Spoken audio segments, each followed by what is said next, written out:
Thank you. Well, I don't have anything else to add except that I think New Energy Movement is coming into its own with Susan now as our executive director, because we do have a profoundly sensitive and holistic influence to rely upon. The heart will be front and center in these developments. Not that we totally lacked heart before now, but I do believe that leadership and organization of New Energy Movement is entering a new phase, and it's just on time, because as Roland has demonstrated to us, and he's just one person in this vast world who's working with 4 separate viable new energy technologies ready for market. How many more are out there?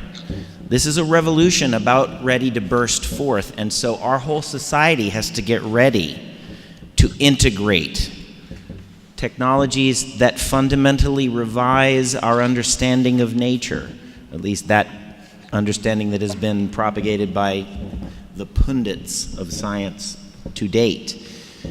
This could be enough of a disruptive influence to topple governments. This could be, really big. So I think we all ought to have a strategy for how we're going to get on board with this. And I've been on board with it since I was 19, because, I don't know, great mystery led me to it. But frankly, the future is upon us. So I really think you should go from this place and visit newenergymovement.org and send a quick message to the organization asking for insights on how you can be a part of it. That's my thought. Thank you. We'll open it up for questions in 1 minute. Andrew Murray. Oh, yeah. Thank you, Andrew. That was good. I like that. Yes. Adding to what the other panelists have been talking about, of what we'd wish for the audience, for the people who attended, and thanks for coming, by the way. It's nice to see so many people interested in these fields.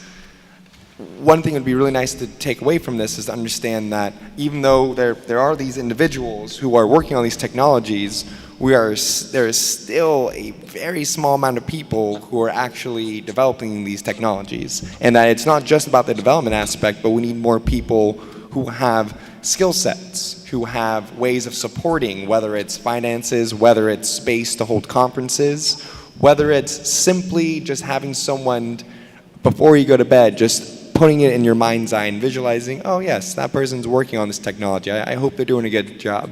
Just any aspect assists in these processes of coming out. As we've seen in the 100th Monkey experiment and things of this nature, there are ways that subconscious learning morphogenically connects us all through these fields. So what I would like to see come out of this is something we've been talking about, and it's going to require lawyers. It's going to require people who are in every sector of our systems as of today to come forth and to educate us and for us to educate them of where we're at with our skill sets. And that is just as we have in the United States when it was formed, we created independence. We created our own form of Declaration of Independence. And on that state, we need to generate a new energy Declaration of Independence. Or Constitution. Constitution, thank you. Yeah.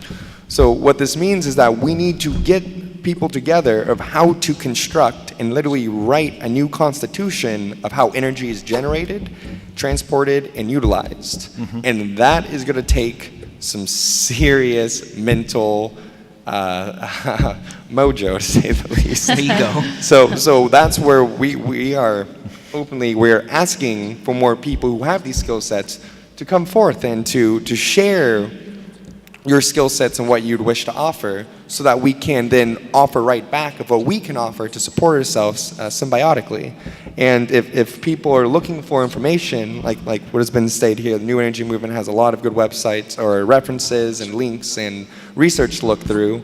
And also, please come up and talk to anybody like ourselves after the meeting here, and we'd be more than happy to talk about things with you. And it's really important, though, to look at what we can do right now after this meeting, exactly right after this meeting. And I have to state that it is really, really wonderful to be at a conference here, even though we don't have a device running right now in front of you all to show you the work that is being done. For instance, that Roland and his company and his collective has been working on. It is very much appreciated to be able to have something, to be able to say, this has been verified. Low-energy nuclear reactions have been verified by Stanford. A COP than greater than 1 is no longer a myth or something that was considered just impossible by the second law of thermodynamics. That is no longer constraining us. So it's literally no longer a thing when you talk to other people of, oh, people are talking about these generators that don't require any chemical fuel input, and they are closed-looped on themselves, meaning that you don't have to give it any extra input, energy comes out. And then people are going to say, oh, that's impossible, that's quote-unquote perpetual motion. And now we can finally say, actually, it's not perpetual motion, we are harnessing the energy directly from other sources. And we now have third-party verification to be able to present, and we have working technology that is going to be coming to the market. And that I am very grateful to live in an age where I can say that with confidence and know that I am looking forward, personally, being in this field, to no longer have to be in this field anymore and to get back to, quite honestly, get back to the passions that I grew up with, which is playing a lot more music and having a lot more time spending time with community rather than being in the lab all the time, which is really fun, by the way. You have a lot of time, a lot of fun in the lab developing technologies and seeing anomalies occur. Yeah. But to get back on that human level, to be able to develop these skill sets so that we no longer need to utilize technology such as cell phones to communicate with people, but we can start to utilize our own biological systems to finally tap into, oh, well, what about these concepts of telepathy and telecommunication? What is that? And we know that's also been shown in, let's say, in the 1930s was talking about with quantum entanglement and what that leads to. In the 70s got brought up again by a lot of theoretical physicists. And now it's starting to become more and more a reality. So these technologies are just allowing us to get to a point where we will no longer need to wake up and go to a 9-to-5 job anymore. We can wake up every day, and every moment we get to choose what we want to do. Very good. And I find that is just wonderful. And of course, as we know, the reality of the situation, we can do the best we can right now with what we have, but we also know that things do take time, generations for things to fully be implemented and understood and to be spread. So not to get too hard on ourselves, but to know that people are right now giving it all they have, and this is a movement, and it requires continuous input from people to give whatever they feel they want to offer, and what they have to offer, and what they feel inclined to offer. And I'm very much looking forward to seeing what comes after this panel discussion, and to communicate with the audience, and to hopefully, to see more information spread in a real sense of the hard numbers, hard data, also mixed with intuition and compassionate communication. Oh, thank you. Thank you. I have some final words that I'd like to say, and then again, we'll open it up for questions and answers. When I think about this, I think about what makes me happy and what makes me sad. What makes me happy is feeling whole inside and not having to give my energy away to people, things, corporations, things that just don't make sense from what I call like a universal law perspective, my own universal law. And when you see the severe disconnection from nature, when you see the original peoples of the world and what has happened to them, you knew how they lived in harmony with nature. We see that, right? We know this. And this continues to happen to us on a daily basis through our air travel. Stick your arms up to go through TSA, get groped,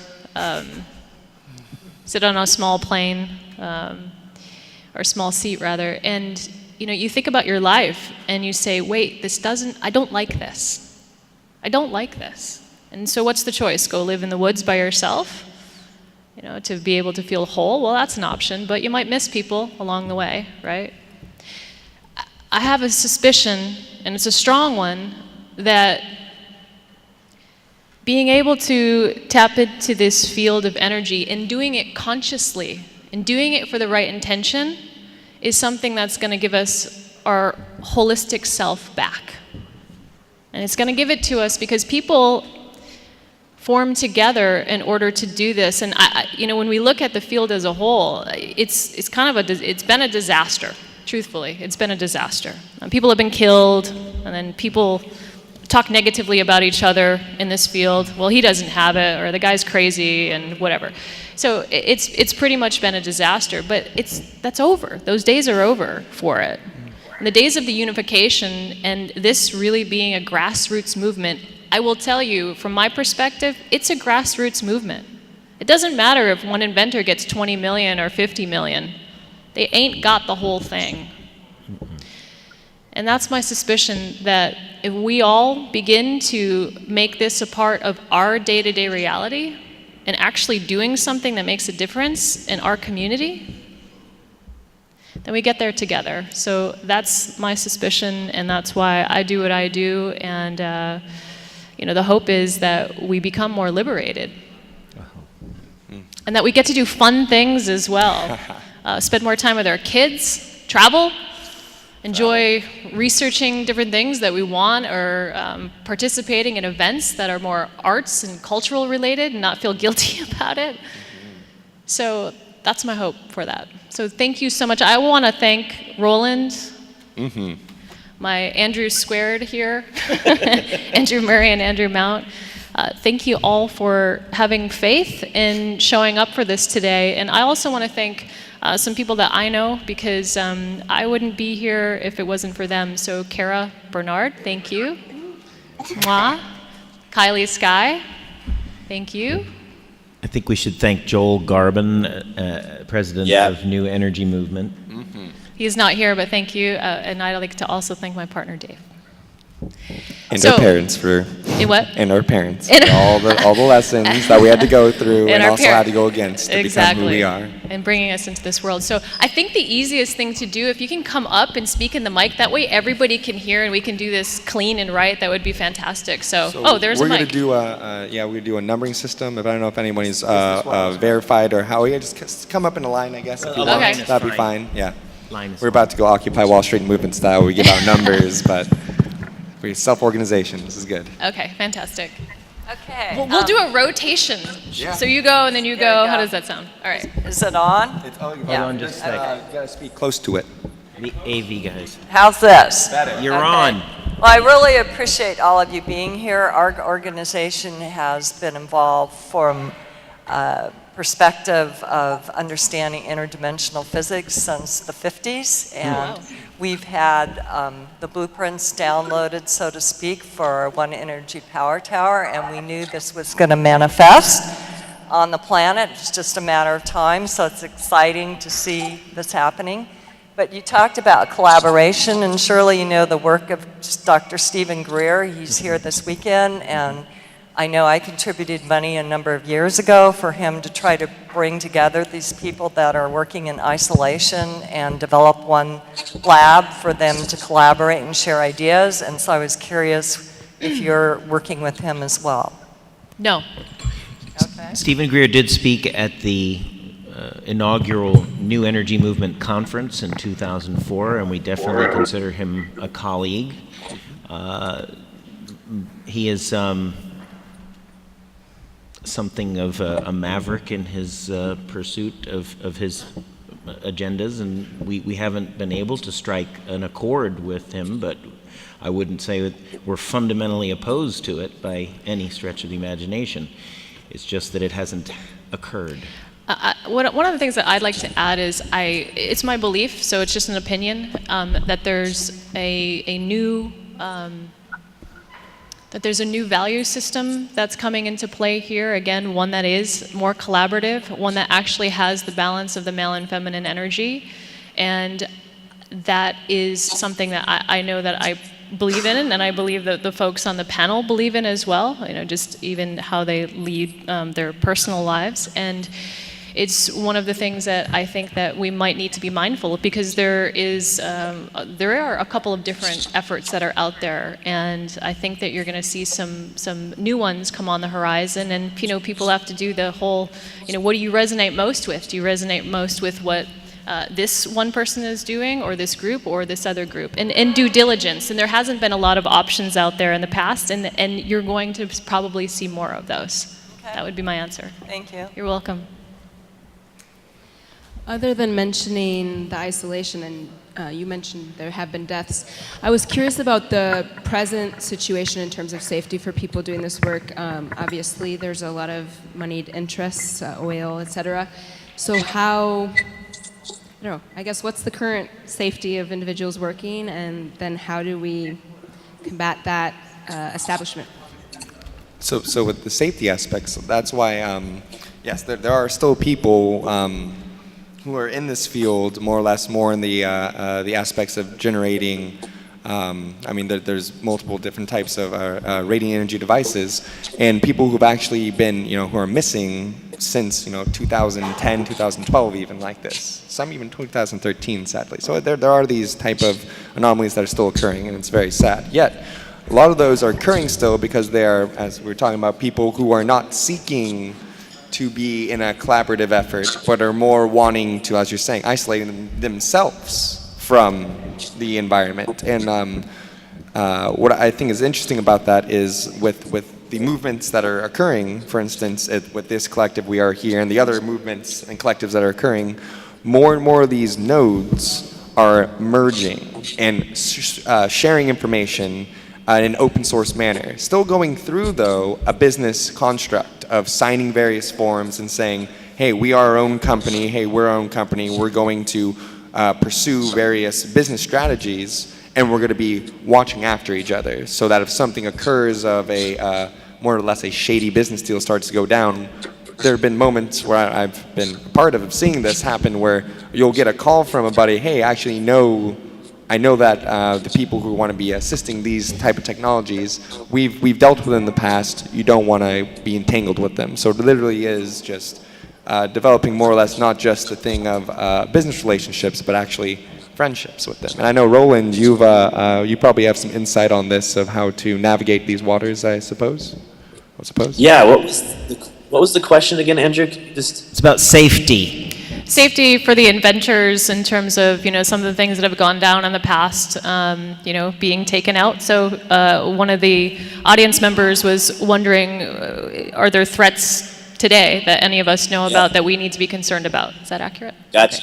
Yeah, they're definitely, anytime you have an entire industry that could be displaced, and that industry is the most powerful industry on the planet, inevitably there's going to be a level of interest to not have these technologies come out. I've worked with many inventors with different psyches, some fear-based and others not. And I do believe in the law of attraction, and manifestation is a real scientific law. And the consciousness that we hold can help. But being open is the best thing about protecting the inventors and the technologies, which is why, from my point of view, when I found out after I did my own tests on some of the technologies recently, I immediately, when I went to Alaska to educate the leaders of Alaska about these technologies, I went straight to the governor's office, I went to the leaders of the tribal communities, I went to the city councils, and I screamed from the rooftops to those that would actually need these technologies, so that the community would know, the people would know, and that their leaders would know, and that the community people would also know that their leaders have been informed for real options for clean energy. And so the best way to secure this is to get the word out, so more people know about it, more people see it, and then it becomes more credible, and then there's no putting the toothpaste back in the tube. So we're at that pivotal point where we have enough people that they can't suppress this anymore. So I'm really confident that we're not going to go backwards anymore. that we're the train has left the station. Yes. So. Very good. Thank you. Great question, by the way. Oh, is that Mike? Hello? Hello? Okay. Yeah, well, my question was also about, patent suppression and shadow governments and all that. So I'm going to change my question since you asked that. And it's really more one about the business model. So it's a really great idea to have these communities where everybody collaborates. But what if you're, an aspiring inventor and you want to make money?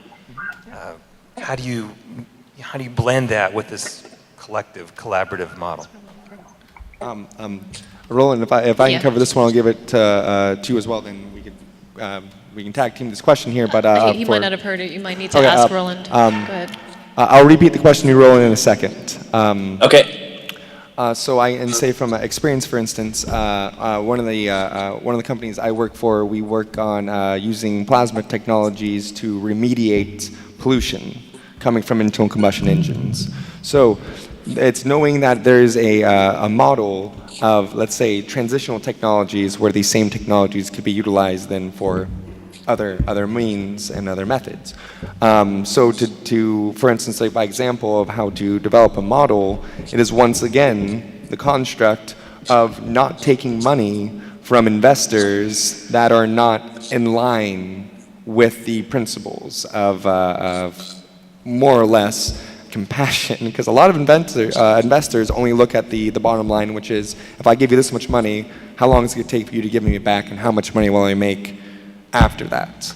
And in a lot of cases, a lot of inventors will just jump at the first investor who comes up with money and goes, oh, here's some money, and they will not do a background search on the person or do their due diligence of, oh, well, what other people have they invested into and what is their history. So it's a two-way street, really, of how to make money. You have to make sure that you the inventor pairs up with the proper investment group. And it's also really important to find that mode of groups, where if it's by just one person, that can have its own tears, if you will, unless that person is a very solid individual, which there are those beings. Yeah, so I'm going to repeat the question to Roland now of how, Roland, the question was basically in gist of how can someone, an inventor, still make capital or make money off these systems utilizing business models, or what business model would be appropriate for these systems? Gotcha. Yeah, it's a good question. What business model? Well, basically, so the four partners in our company have evaluated what investments we have made over the last 6-7 years, and we've invested hundreds of thousands of dollars in the last 6 years, and a lot of that has been for really expensive lessons of what not to invest in and how not to invest, what to do before you invest, and what agreements to have and what tests to have, and all these type of lessons. So that we knew that we were making the most of our investment to make the most impact with what we had then. So there's certain way. Basically, the ideal situation is to have an inventor who's invented this new energy technology to just open source it, give it to the world. But that is not an efficient way to get a product to people, because yes, say somebody develops the plans, open sources it, and then who's going to build it? You still need people to build it, and so you still need to do a business plan. You still need to look at how much materials costs and do a product development plan, and so protecting the IP has been the way that we've worked with inventors to allow investors to feel secure with the product development path and milestones to be reached. For example, we've raised a few $1 million for Marcus Reed, and he's on a path to building phase 2 of the crystal cell.